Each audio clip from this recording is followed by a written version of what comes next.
Hello everyone. Welcome to the Blockchain News Club. Let's take a brief intro into today's crypto updates before going into the details.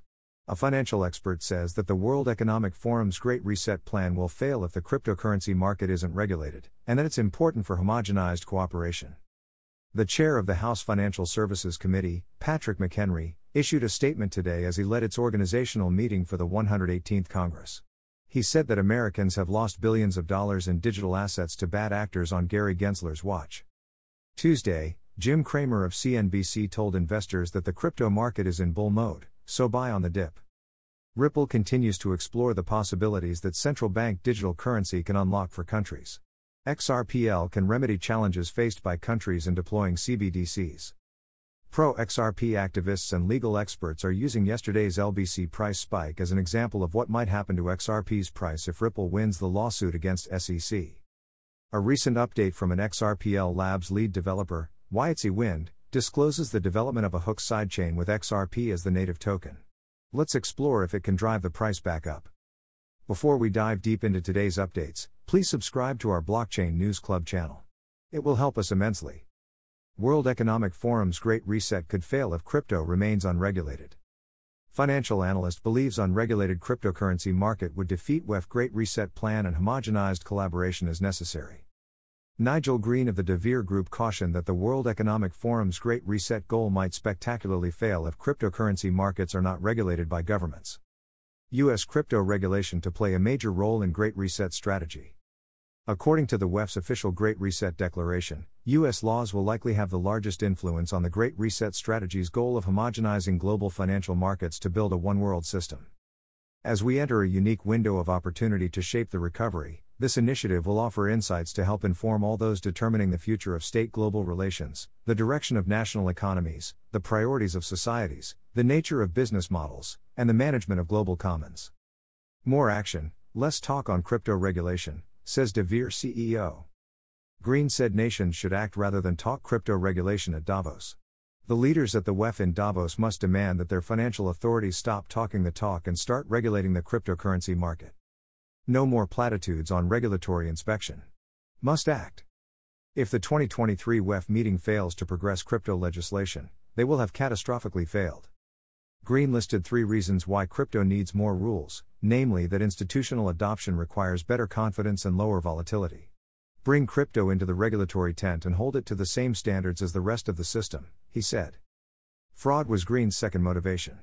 After a year of large crypto business bankruptcies, claims of top-level fraud, and prison terms for insider trading, stronger monitoring would help protect investors.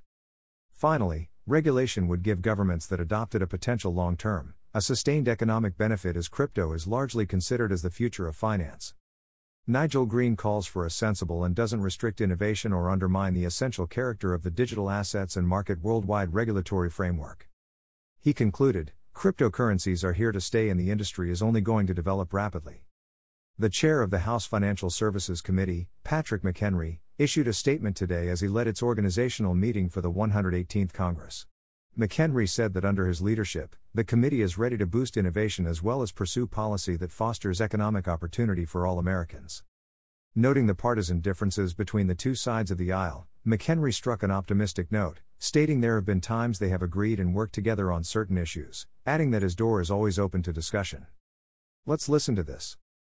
Advances in technology have benefited consumers, but they've also created gaps in our laws, especially when it comes to consumer financial data. We must modernize and strengthen our existing protections under Gramm-Leach-Bliley to ensure consumers control their data. Second, digital assets.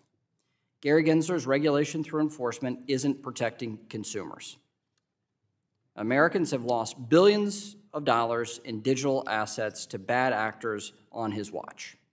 It's our job as legislators to provide clear rules of the road for this technology, and those clear rules of the road need to protect consumers while allowing innovation to thrive here in the United States. And I think we can achieve that balance. This is why I've created a subcommittee on digital assets, chaired by Congressman Hill. Finally, enhancing capital formation opportunities, just as we did a little over a decade ago with the Bipartisan Jobs Act under a Republican House, a Democrat Senate, and a Democratic president. It's my hope we can build on that success. Republicans will also return the committee's attention to responsible but rigorous oversight of the executive branch, as is our constitutional duty. After 2 years of House Democrats giving the Biden administration a pass, Republicans will ensure rogue Democrat regulators stay focused on their statutory mission and congressional intent rather than bowing to progressive activists both here and abroad. You can expect to see Chair Gensler and Director Chopra here often. Let me conclude with this. The next 2 years of policy will set the terms of debate for the next decade. Republicans are ready to deliver with solutions to foster innovation and create economic opportunities for all Americans. It is my hope that we can achieve those goals out of this committee in a bipartisan way. Thank you all again for being here. Now, next, I recognize myself for a point of personal privilege to introduce our new members on the Republican side. We have 11 outstanding freshmen joining, or new members joining on the Republican side of the aisle. Expectations are high for the committee to be supportive of entrepreneurship, access to capital, and innovation in financial services, which stands to benefit all Americans. Tuesday, Jim Cramer of CNBC told investors that the market is in bull mode and that drops are good times to buy. If we're in a bull market, which I think we are, you have to get ready, he said. We have to get ready for the down days now, because in a bull market, they're buying opportunities. On Tuesday, stocks went up, and the S&P 500 had its best January since 2019 because of good corporate earnings and lower than expected inflation numbers. Since 2001, January was the best month for the Nasdaq Composite. Cramer said that the market's ability to go up because of good earnings reports shows that it still has room to grow. In a bear market, things go the other way around. Stocks go up at first, but then they go down and you feel ashamed. Price target cuts are the only thing that good earnings mean, he said. The market went up after stocks went down on Monday to start the week. Cramer said that Tuesday's change shows that good companies will eventually do well again in the current market. He said, even if it doesn't turn around today, there's always tomorrow, so don't bet against it. Can XRP serve CBDCs for billions of people worldwide? Experts' take and future outlook.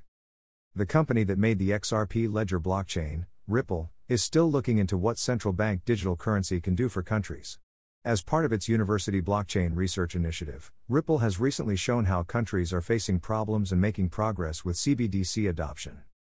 In a Ripple blog post, active UBRI member Daryl Duffy said that CBDCs are quickly becoming a global trend.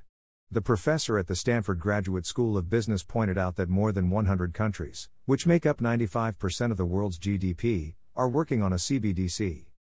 Duffy also said that, of all the big economies, the US is the least far along in making a CBDC. This is partly because there aren't enough rules from the government and different parts of the government have different ideas. China, on the other hand, is the leader when it comes to moving forward with CBDC adoption. Even though China has great digital and mobile payment options like Alipay and WeChat Pay, it has pushed its CBDC. While the rest of the world, like Nigeria and the Bahamas, have started CBDCs or are running pilot programs, like India. The Adams Distinguished Professor of Management also says that getting people to use CBDCs is the biggest problem for all countries. Duffy says that even China's ECNY has had trouble getting off the ground because Chinese people are worried about their privacy. Ripple and XRPL can remedy challenges faced by countries in deploying CBDCs. Even though there are problems with CBDC adoption, Duffy still thinks that countries will keep building up their CBDCs. And that more people will use digital currencies as it becomes clear how they can be used. He says that as the number of people using CBDCs grows, they will be more useful for both domestic and international business. Regardless of the US, the pace of CBDC development around the world will speed up in the coming years, with more and more countries moving into active pilots or tests, Duffy said. But for governments to get to this point, they need to know that it will take a lot of work. Duffy says that they would need to teach people about the benefits of CBDCs and give them incentives to do so. Public blockchain ecosystems like Ripple that can do CBDC can also help educate citizens. In the same way, governments and all interested parties need to work together to increase competition and innovation in payment systems. The government could standardize the apps that banks use to accept CBDC payments or put a cap on interchange fees. Notably, Ripple already has a wide range of solutions that central banks can use their CBDCs effectively. The government of Bhutan is already a client of the fintech company, and they expect more to come. Let's check how the price of XRP could act if Ripple wins against SEC. As of yesterday, the U.S. Securities and Exchange Commission officially said that selling LBRY credits tokens on the secondary market was not the same as selling unregistered securities. As a result of the good news, the price of LBC went up by more than 80% and at one point by more than 280%. Now, people who support XRP and legal experts are using yesterday's price increase for LBC as an example of what would happen to the price of XRP if its fight turns out to be good for the crypto world. Bill Morgan, a lawyer who is interested in digital assets, made the same assumption.